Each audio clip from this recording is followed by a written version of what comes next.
പറയട്ടെയുടെ പുതിയ അധ്യായത്തിലേക്ക് സ്വാഗതം. ഇന്നേറെ തർക്ക വിഷയമായ ഒരു ചോദ്യത്തിനുള്ള ഉത്തരം പരിശോധിക്കുകയാണ്. ആ ചോദ്യം ഇതാണ്: എന്താണ് ഹിന്ദുത്വം? അനേകം തത്വസംഹിതകളും അനേകം വിശകലനങ്ങളും നമ്മൾ എല്ലാവരും കേട്ടിട്ടുണ്ട്. എന്നാൽ ഹിന്ദുത്വ എന്നത് തന്നെ ഒരു മിത്താണെന്ന് പറഞ്ഞാലോ? മനു എസ് പിള്ളയുടെ പുതിയ പുസ്തകം ഗോഡ്സ് ഗൺസ് ആൻഡ് മിഷനറീസ് അന്വേഷിച്ചു പോകുന്നത് ഹിന്ദുയിസത്തിന്റെ അടിവേരുകളാണ്. വേദങ്ങളിൽ വിശ്വസിക്കുന്ന വളരെ കുറച്ച് ബ്രാഹ്മണരെയും പുരാണങ്ങളിൽ വിശ്വസിക്കുന്ന മറ്റു ചില സംഘങ്ങളെയുമാണ് ചരിത്രത്തിൽ മനു എസ് പിള്ള കണ്ടെത്തുന്നത്. ഇവർ തമ്മിൽ പോലുമുള്ള അഭിപ്രായ വ്യത്യാസങ്ങൾ മൂലം ഏകമാന സ്വഭാവമുള്ള ഹിന്ദുത്വ ഒരിടത്തും ഇല്ല എന്നാണ് the making of modern Hindu identity എന്ന് ഉപതലക്കെട്ടുള്ള പുസ്തകം പറയുന്നത്. കാളിയെയും ചാത്തനെയും ആരാധിച്ചിരുന്നവരെ അപ്രസക്തരാക്കി വന്ന വൈഷ്ണവ ശൈവധാരകൾ ഇത്ര കാലമായിട്ടും തീർത്തും ഭിന്നമായി നിൽക്കുകയാണ്. ഇതിനെല്ലാം ഇടയ്ക്ക് വി ഡി സവർക്കർ എന്തിനാണ് ദളിതരെ പൂണൂൽ ധരിപ്പിച്ചത്?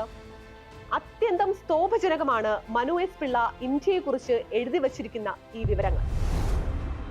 ഹിന്ദുയിസത്തിന് ഏകരൂപം ഇല്ല എന്ന് പറയാൻ മനു എസ് പിള്ള നിരത്തുന്ന അനേകം ഉദാഹരണങ്ങളുണ്ട്. അതിലൊന്ന് നമ്മൾ മലയാളികൾക്ക് താല്പര്യമുണ്ടാക്കുന്നതാണ്. ഹിന്ദുരാഷ്ട്രം എന്ന് പറയുകയും പത്മനാഭസ്വാമിക്ക് ക്ഷേത്രം സമർപ്പിക്കുകയും ചെയ്തവരാണ് തിരുവിതാംകൂർ രാജാക്കന്മാർ. ആ രാജാക്കന്മാർ ക്ഷേത്രത്തിൽ പോകാൻ ഉപയോഗിച്ചിരുന്നത് അരയ്ക്ക് മുകളിൽ വസ്ത്രങ്ങളില്ലാത്ത ബ്രാഹ്മണ രീതിയുമാണ്. എന്നാൽ രാജസദസ്സുകളിൽ തിരുവിതാംകൂർ രാജാക്കന്മാർ ധരിച്ചിരുന്നത് ഇസ്ലാമിക് ദർബാറുകളിലെ ജമയാണ്. പേർഷ്യൻ ഭാഷയിലായിരുന്നു ഔദ്യോഗിക കത്തെഴുത്തുകൾ. 19-ാം നൂറ്റാണ്ടിന്റെ പകുതിയിൽ മാത്രമാണ് ഇംഗ്ലീഷിൽ കത്തെഴുതാൻ തുടങ്ങുന്നത്. ഇതിനു പിന്നാലെയാണ് ബ്രിട്ടീഷുകാരെ കാണാനുള്ള യാത്രകളിൽ കോട്ട് ഉപയോഗിക്കാൻ തുടങ്ങുന്നത്. ഇന്ത്യയിൽ ഇന്ന് പറയുന്ന വിശാല ഹിന്ദുവിന് സ്വന്തമെന്ന് അവകാശപ്പെടാവുന്ന സാംസ്കാരിക തനിമ ഇല്ലെന്നാണ് മനു എസ് പിള്ളയുടെ വാദം. മനു എസ് പിള്ള പറയുന്ന ഒരു വാചകം ശ്രദ്ധിക്കുക: in modern period Brahmins were primed to slide into position of dominance in the public sphere. ആധുനിക കാലത്താണ് അധികാര കേന്ദ്രങ്ങളോട് ചേർന്ന ബ്രാഹ്മണരെ വാഴിക്കുന്നത്. ശരിക്കും അപ്പോൾ ആരംഭിച്ചത് പോലും ഹിന്ദുയിസം അല്ല, ബ്രാഹ്മണിസമാണ്.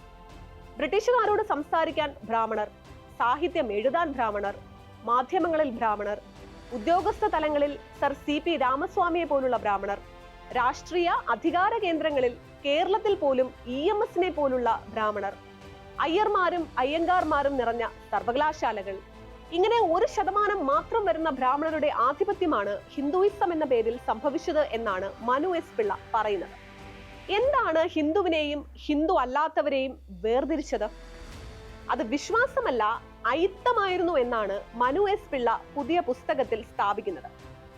അംബേദ്കറോട് നിങ്ങൾ ഹിന്ദുവാണ് എന്ന് ഗാന്ധിജി സ്ഥാപിക്കാൻ ശ്രമിച്ച സംഭവമാണ് ഉദാഹരണമായി പറയുന്നത്. ബുദ്ധരാവുകയാണെന്ന് അംബേദ്കർ പറഞ്ഞപ്പോൾ നിങ്ങൾ ഹിന്ദുവാണ്, ആ യാഥാർത്ഥ്യത്തിൽ നിന്ന് രക്ഷപ്പെടാൻ കഴിയില്ല എന്നായിരുന്നു ഗാന്ധിജിയുടെ വാദം. ഏതായാലും ഞാൻ നിങ്ങൾ കരുതുന്ന ഹിന്ദുവല്ല എന്ന് മറുപടി നൽകി മടങ്ങുകയാണ് അംബേദ്കർ. ആര്യസമാജം സ്ഥാപിച്ച് ദളിതരെ ഹിന്ദുക്കളാക്കി മതപരിവർത്തനം നടത്തുന്നത് തന്നെ ദളിതർ ഹിന്ദുക്കളല്ല എന്ന വിശ്വാസത്തിലാണ് എന്നാണ് വാദം.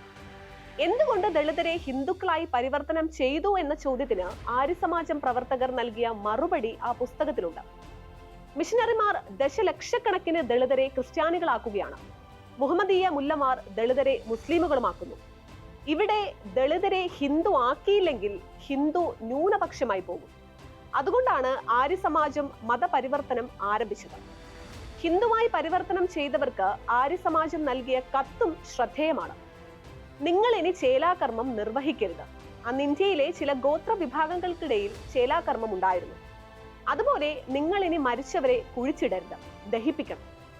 എന്തുകൊണ്ടെന്നാൽ കുഴിച്ചിടുന്നത് ക്രിസ്ത്യാനികളും മുസ്ലിമുകളുമാണ്. ഇന്ത്യയിലെ ഗോത്ര ദളിത് വിഭാഗങ്ങളെല്ലാം മൃതദേഹം അതുപോലെ കുഴിച്ചിടുകയായിരുന്നു. ഇപ്പോഴും അത് തുടരുന്നവരുമുണ്ട്. അവരോടാണ് മൃതദേഹം ദഹിപ്പിക്കാൻ ആര്യസമാജം ആവശ്യപ്പെട്ടത്.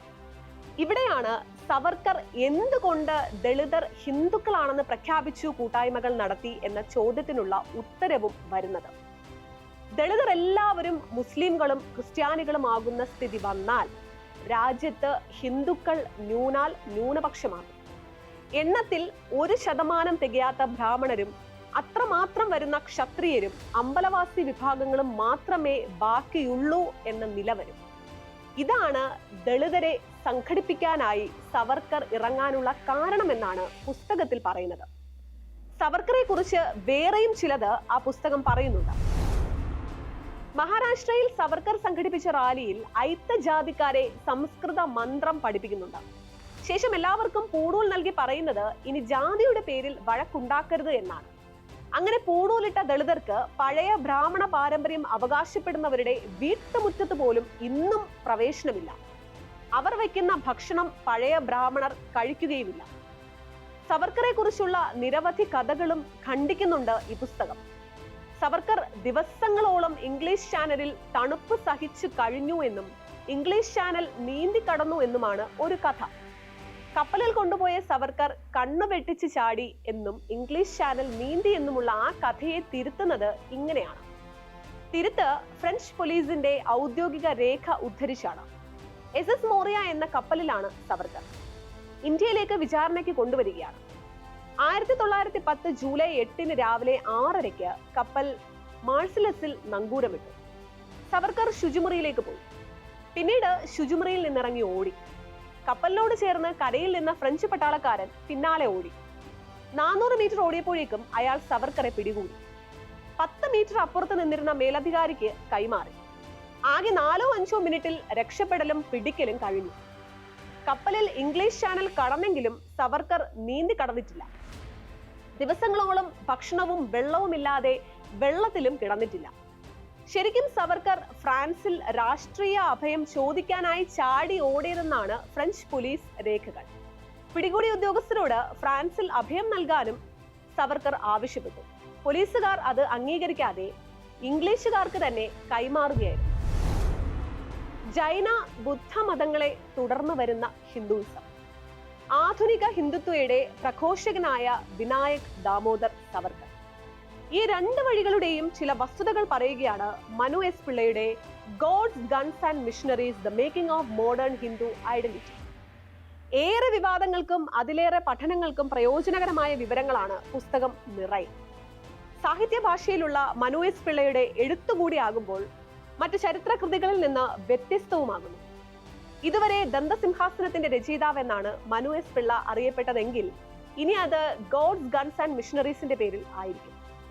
മലയാളി എന്ന നിലയിൽ നമ്മൾ ഓരോരുത്തരും ഇതിന്റെ പേരിൽ നടക്കാനിടയുള്ള സംവാദങ്ങളെ ശ്രദ്ധിക്കേണ്ടതുണ്ട്. സത്യം പറയട്ടെ, ഇനി അടുത്ത ആഴ്ച ഇതേ സമയവുമായി കാണാം. നമസ്കാരം.